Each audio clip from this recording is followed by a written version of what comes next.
Ever since I was a little kid, I longed for affection. My moms gave me up when I was small and just a fraction, and it left me feeling ugly, unwanted, and infection, which led to misuse, mistakes, and misdirection.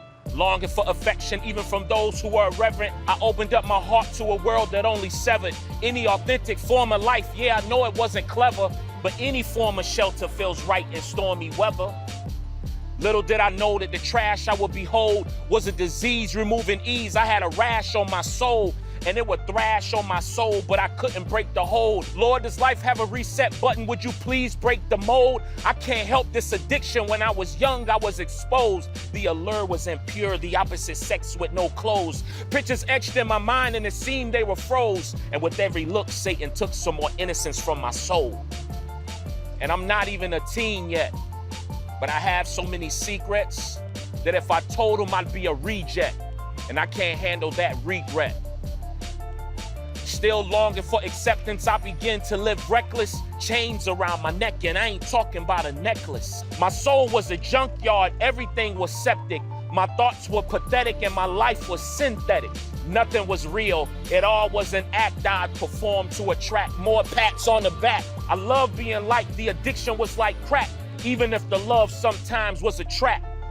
And I know it was a risk, but more so it was a wish. A longing to be held with all this filth in the mist. Would somebody please tell me why it is I exist? I'm in a basement with a knife and I'm about to slit my wrist. And I don't want to take my life, I just want to escape. But death is probably better because the pain is just too great. The voice of darkness is calling me, trying to seal up my fate. But then I hear another voice saying, chill, hold up, wait. And this voice isn't familiar. I don't recognize it. And although it commands reverence, my soul's not afraid, it's delighted. I can hear it in the stillness. I can sense it when it's quiet.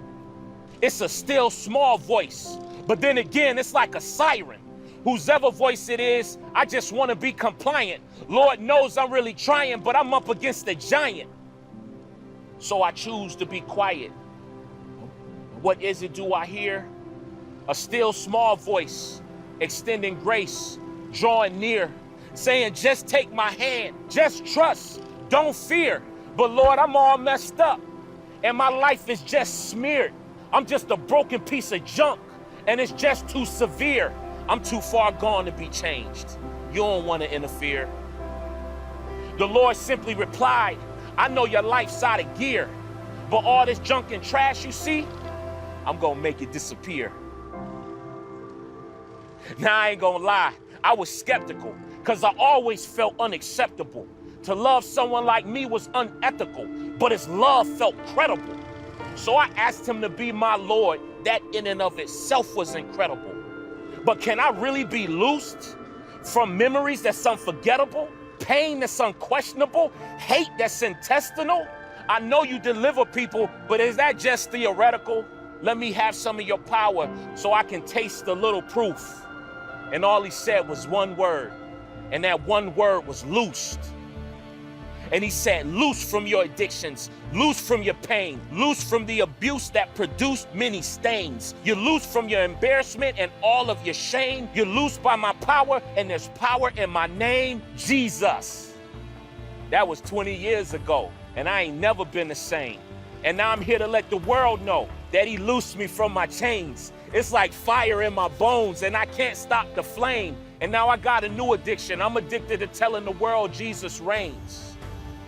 Sometimes the journey is messy, and I'm tempted to complain. But then I'm reminded of what it was like being in Satan's domain. My worst day as a saint is better than my best day when I wasn't saved, because at least as a saint, by his spirit, I'm sustained. Can I leave you with this thought? No matter how the road's been paved, he can free you from the grip of death and call you from the grave. So tonight, if you're in bondage and you're lonely in your cave, look your addictions in the eye. Just give them a little wave and tell them I'm loosed. Peace.